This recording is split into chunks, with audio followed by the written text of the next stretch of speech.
Here, I'll take that.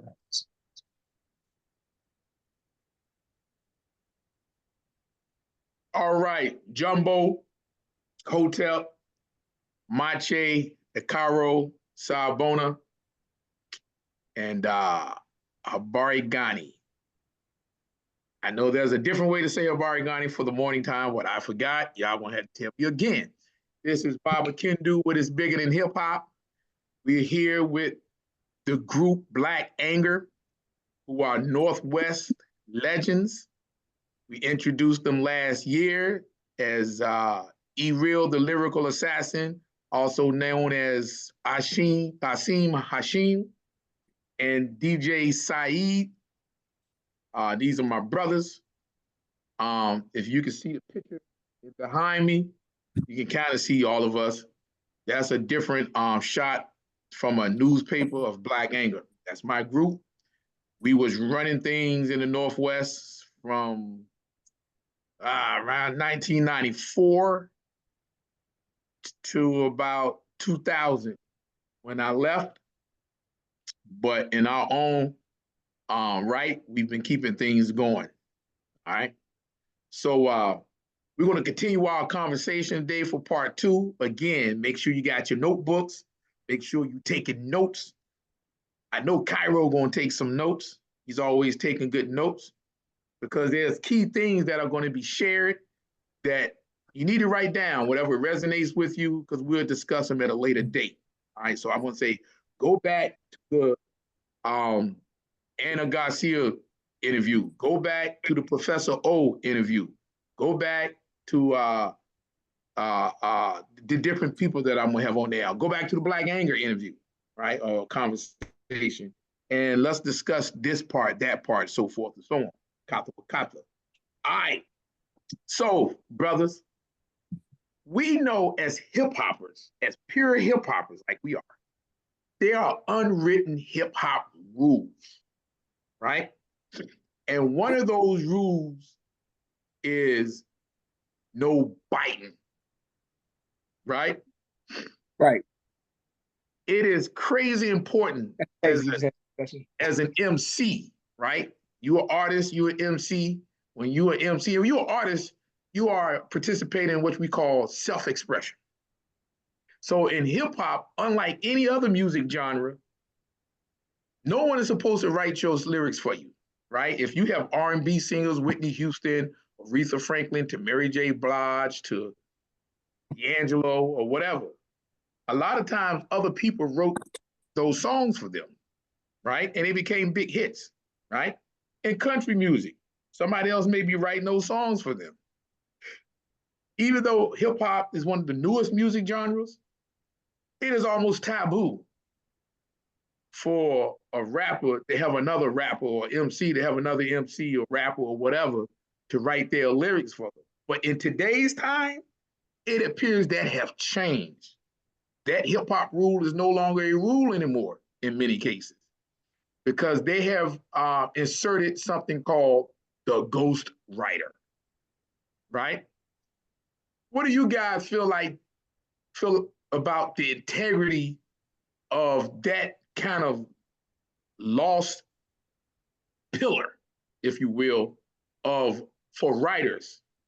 You know, do you think there's any circumstance that you would recite somebody else's lyrics? I know, like if you a group, you'll say each other's lyrics and stuff like that. But I'm talking about have a person that's not affiliated with your group that write a rhyme for you, write a song for you, and you perform and record that song.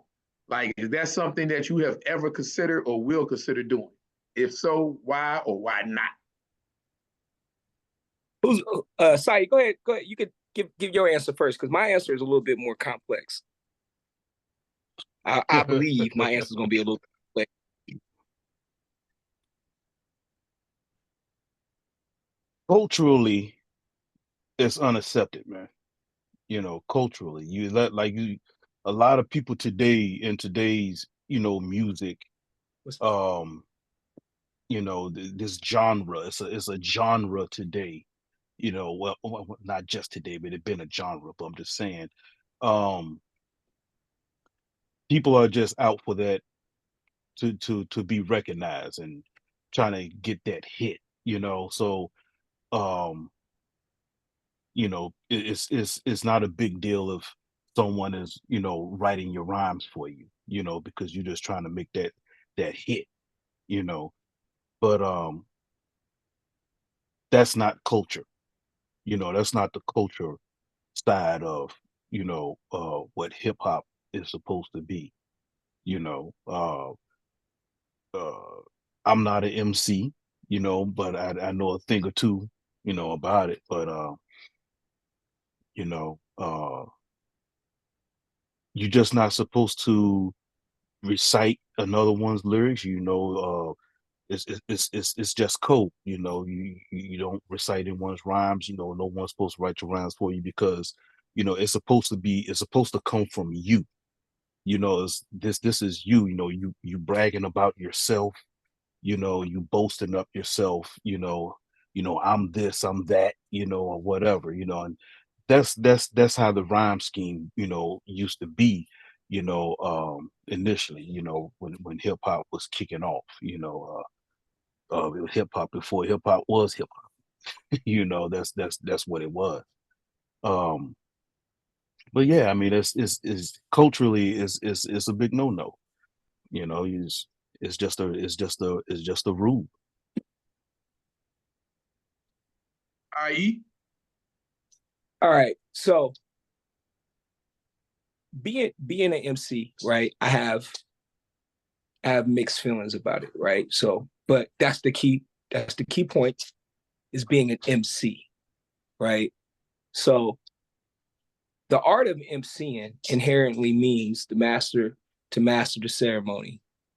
You know what I'm saying? You are moving and controlling the crowd lyrically. The DJ does it with the beats. The MC does it with his lyrics and his words. Now, that being said, I differentiate between MCs and rappers. So, yes. as an MC, I'm a lyricist, and I take pride in what I write and what I say and how I deliver it. And it's it's a it's a point of pride and of respecting the culture of MCing, to be the author of my own rhymes, because now those rhymes become my prowess. I don't MC. I'm not an artist for the sake of becoming famous.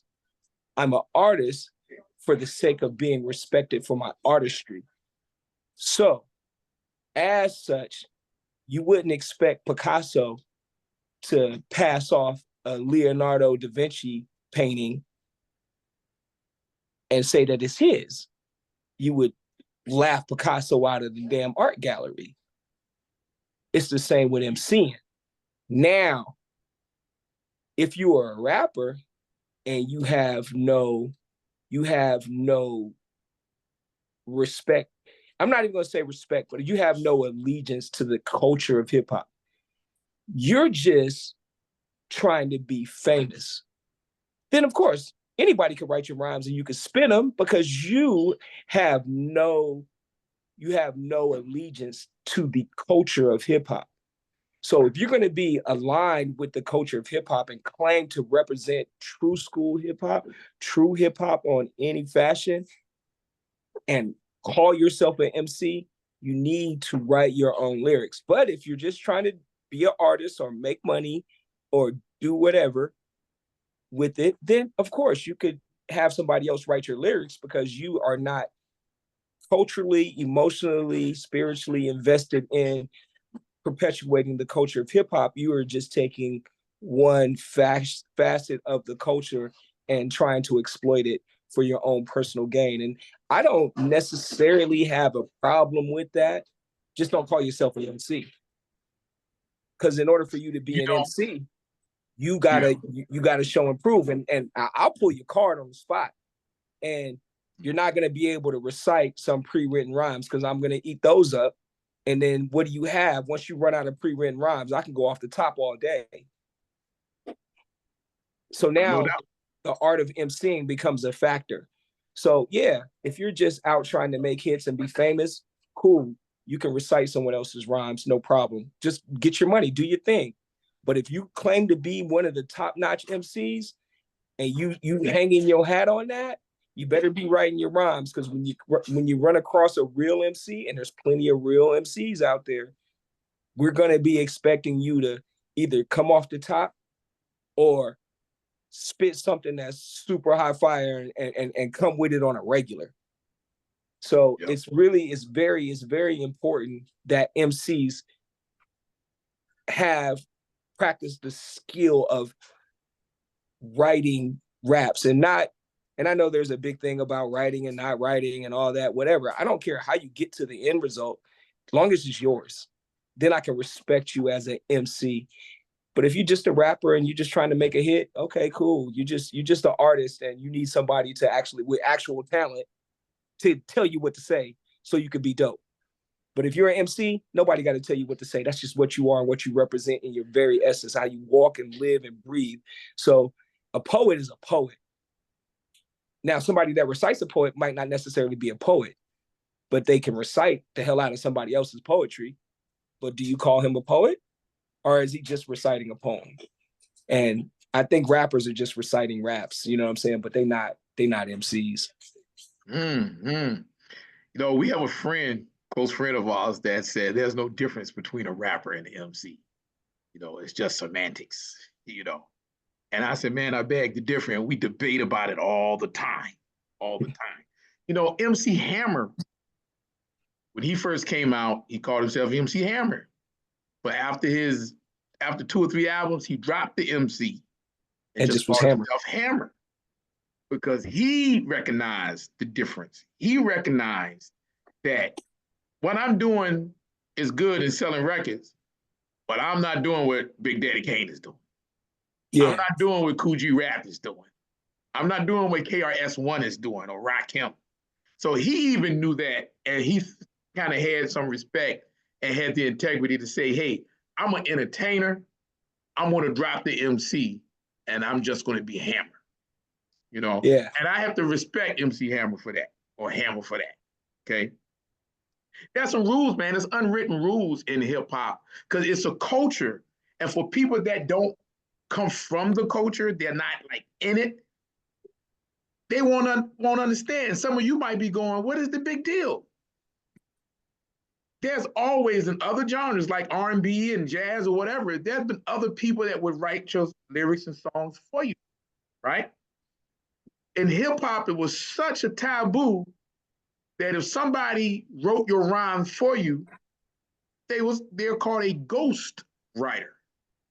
Then a ghost writer basically saying, I want to write the person that write this rhyme for somebody, but I can't get any credit for it, right? So if Quincy Jones write a song for Michael Jackson, and then you see like who are the songwriters, Michael Jackson's name probably not even on it.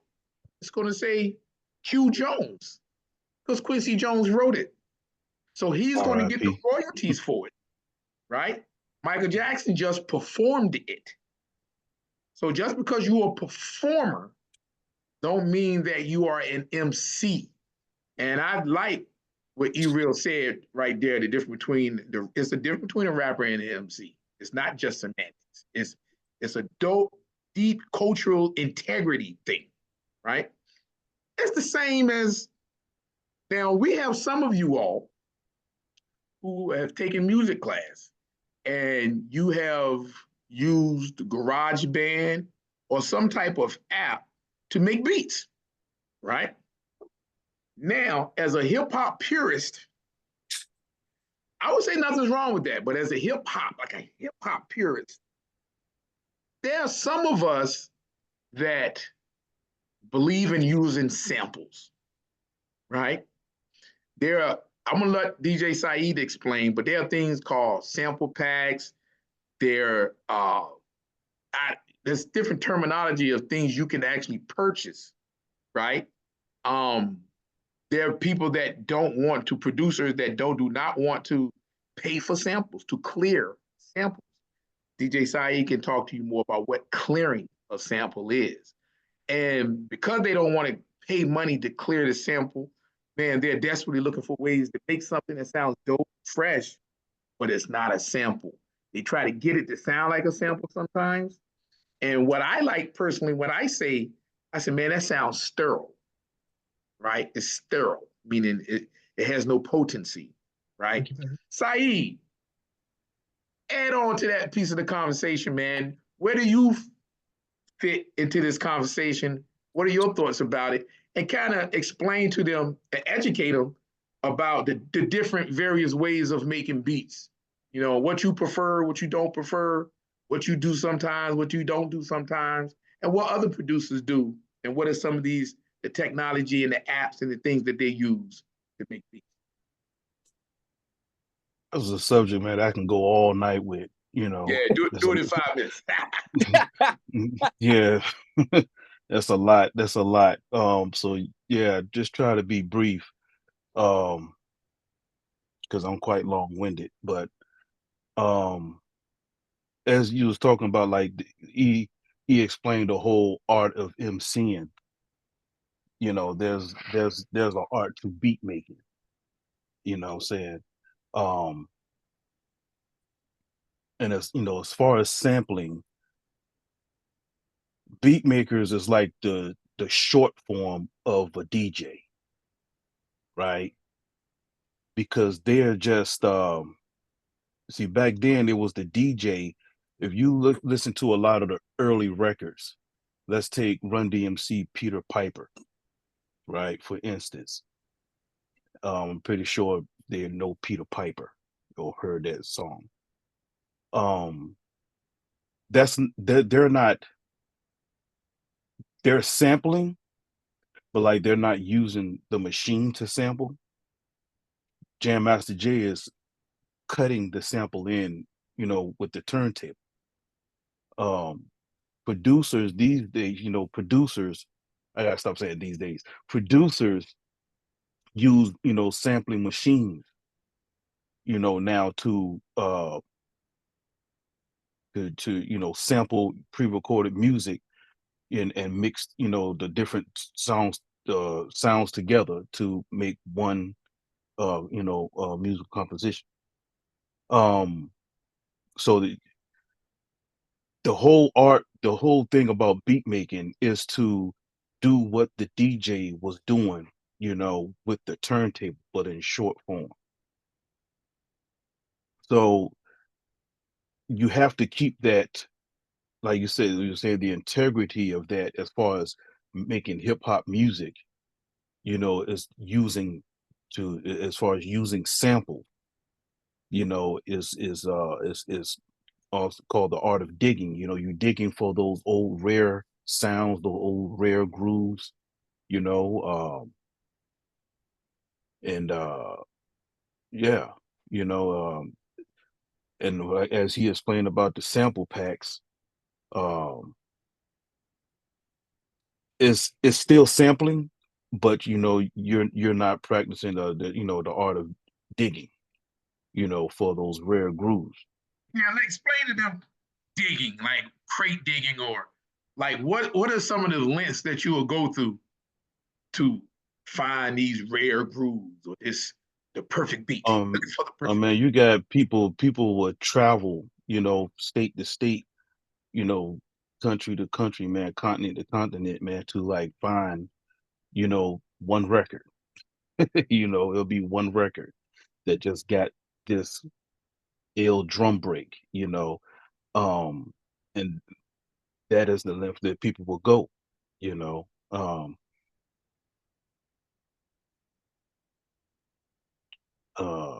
and I'm trying to make this short because I'm trying not to be long winded, man, and just trying to pack it all in as much as I can. But you know, the art, like you said, the art of digging, man, like to find those old rare grooves to, it you get used to it. You get used to, okay, I got to find this record that has this musician on it because I like the way that this musician plays. So I have to go back to this year of this record to go through this label of this record, to find a certain sound or a certain groove because that's, this is what you're looking for.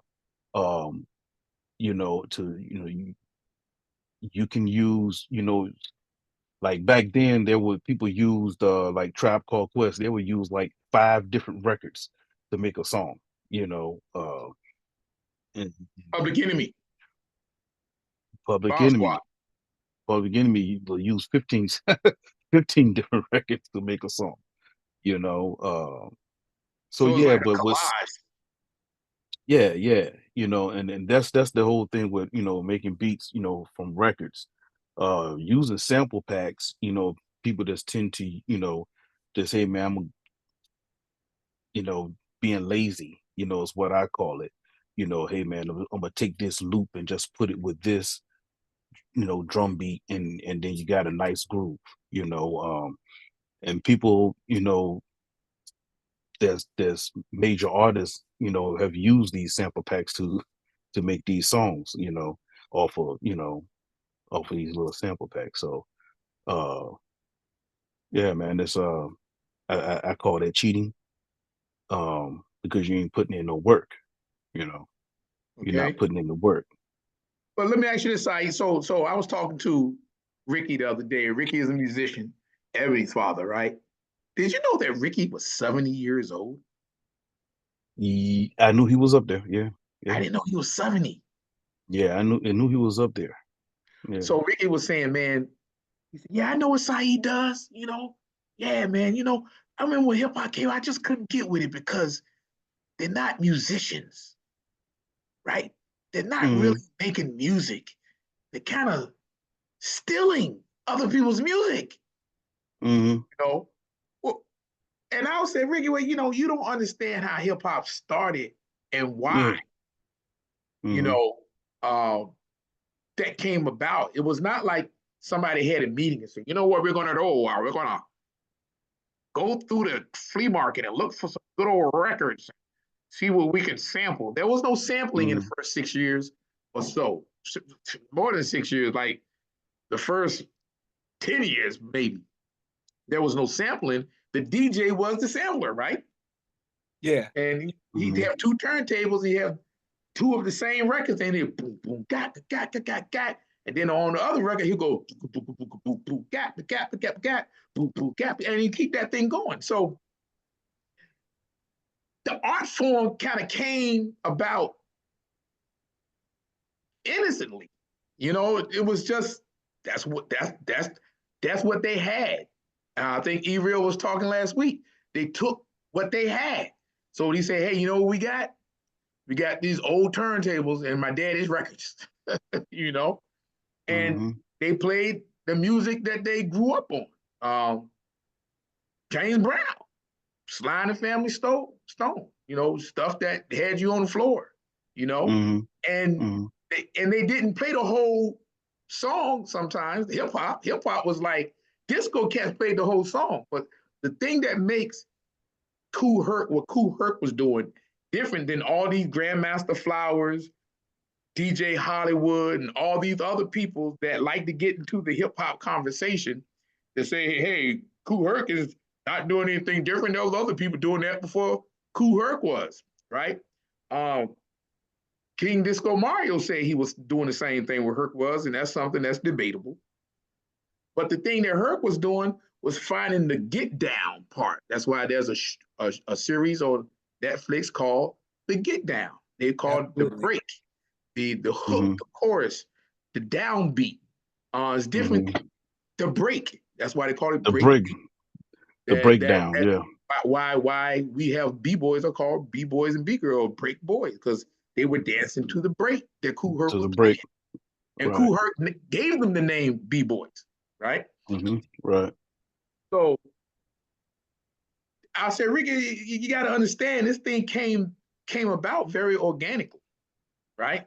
It's kind of like by circumstance. The condition and the things that was going on in the ghettos of the South Bronx kind of paved the way for hip hop to come about the way that it did, right? So, what do you say to musicians that look down on hip hop producers and beat makers? Well, I don't blame them. You know, I don't blame them because, you know, they most certainly put in a lot of time, you know, and a lot of hard work to come up with, you know, the things they came up with, you know what I'm saying? Uh, and then you got some of these young cats that's coming along and just taking what they did and, you know, doing, you know, their own thing over it. But, you know, uh, hip hop music is a rebellious art form. You know, it's rebellious, man, and you know, it was made to go against the grain, you know, of everything, you know. So it was real different, you know. It was a different thing, you know. A lot of cats didn't have, you know, money to, you know, hey man, to buy this instrument or that instrument or whatever, you know, this and that. So they, you know, got together and played parties and, you know, played records, man, and how the whole thing just came about, you know, with the, you know, MCs came later, but you know, that's what the kids was doing, you know. Uh those rebellious art form. Word, word. You know, Black Anger was a 50%. We was about traditional hip hop. Hip hop has all these different genres: trap hop, you know, jazz hip hop, acid hip hop, gangster rap, down south rap, hip hop, whatever, whatever. But I always felt like Black Anger, our sound, and what people have told us that they Black Anger is traditional hip hop. And to me, I'm very much about keeping tradition. You know, I'm African centered, and I'm about passing on African traditional culture, right? So when it comes to hip hop, I'm about passing on hip hop traditional culture, right? For the first 6, 7 years of hip hop, it wasn't recorded in the studio. It was performed live.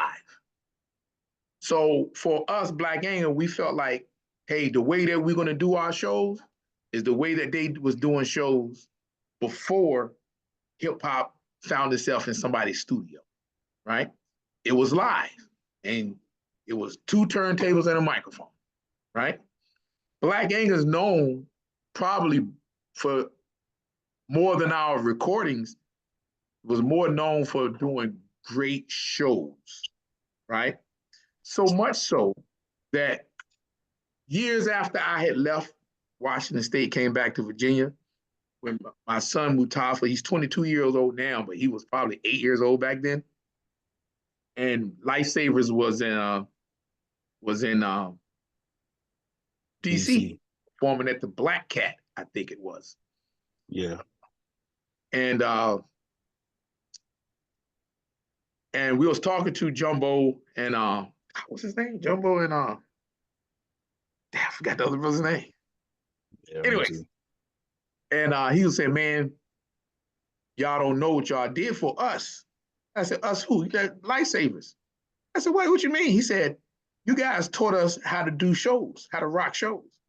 He said, the way that y'all would segue into a song, you be talking about something, and in the audience, we think y'all just talking about something, but really you setting up the next song, you know, and the way you would stop, you know, and when the beat came back on, it was a whole different beat, you know, but y'all doing rapping the same song, you know. He said those Yeah. type of things.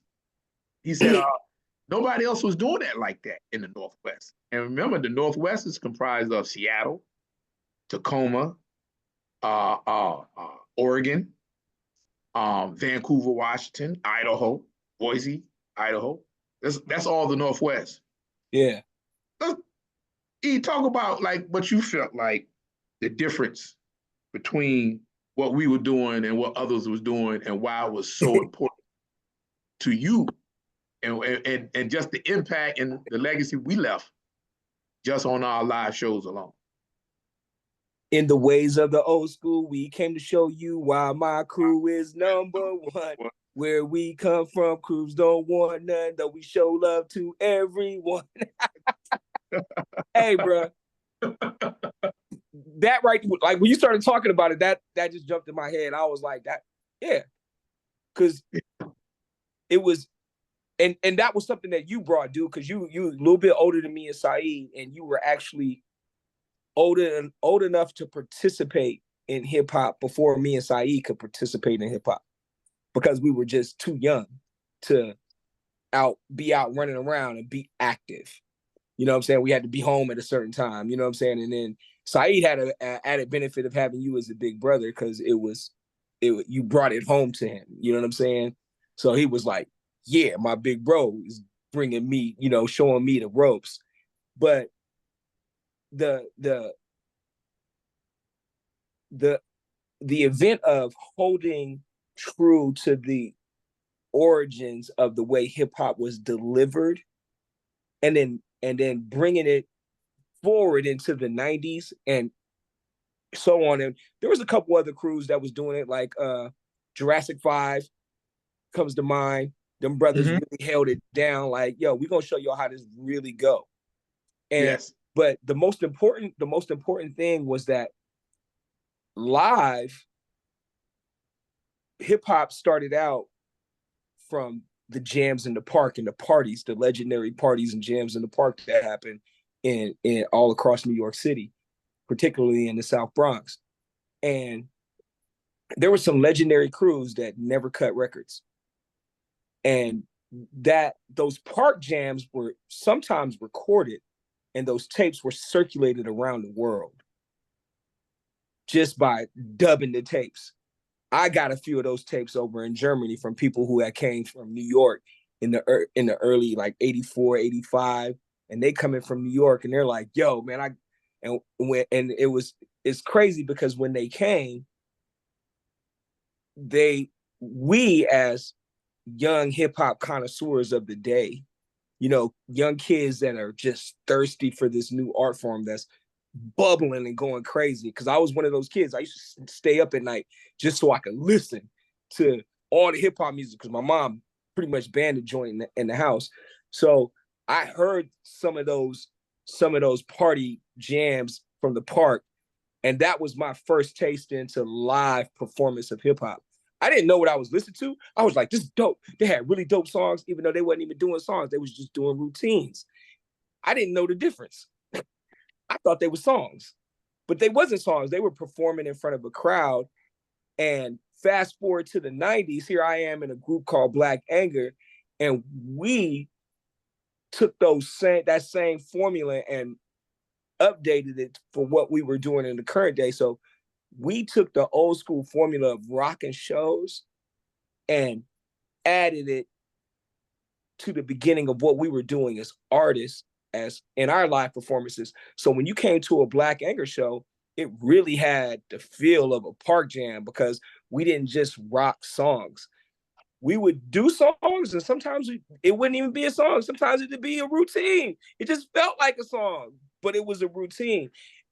And the reason that was so significant is because if you listen to an album, we never gave you an album feel when we was rocking. It always felt like it was a party, or if it always felt like we were entertaining you and not just going from one song to the next.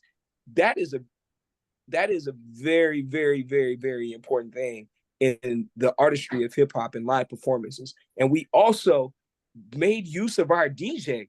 We had the benefit of having a dope DJ in DJ Saeed. So we had a turntablist right behind us controlling the music. So it seemed like everything we did was just actually happening, because it was. Saeed was actually bringing in those beats. And if you could see some of those old Black Anger video clips where Saeed had the record stacked up, they was lined up in order on the side of the record thing, he'd be snatching them up, put it on the plate, throw the other one behind him, because he didn't have time to put it away, so he just threw it on the ground. He put the next record on, man. And if you've never seen a group rock with a live DJ, you don't even know what that looks like or feels like, especially before Serato and all the other new technologies. They don't even have to throw records no more, because they don't even have to use them. They got some digitally encoded record that they use. But That live But energy, that live performance, the artistry of actually emceeing and rocking shows is a lost art form. And I will always, for the life of me, I will always rock. If I don't have a live DJ, I will go in the studio and have a DJ put the show together for me, so it'll feel like I got a live DJ behind me when I'm rocking, because that's the essence of real hip hop. And that's all I got to say about that. Sai, anything you want to add to that from on the DJ side? I'm just enjoying the talk, brother. I'm good. I'm good. Right on. I'm just enjoying the talk. No doubt. Well, look, that's about our time. Man, I enjoy these conversations. We may have to do a part 3 because see, I can talk to these guys, and we don't have to like tell each other what to say and say, hey man, I want to talk about this, so make sure you talk about that part, because we are hip hop Puritans, right? We're hip hop Puritans, and we don't put down the way other people do their art and express themselves, right? We just say this is the way that we do it, right? When I was 13 years old, my aunt took me to see Rick James and Mary Jane Girls. But the group that opened up for them was called Grandmaster Flash and the Furious Five in 1983, okay? And what I saw is what E-Real was describing. Grandmaster Flash had a guy that was giving him records. And in about 15 minutes, he played about 40 records, right? While his 5 MCs was rapping. And he was just throwing them things on the floor, man. The guy would give him a record, he'd give him another one, and he got you go, got you go,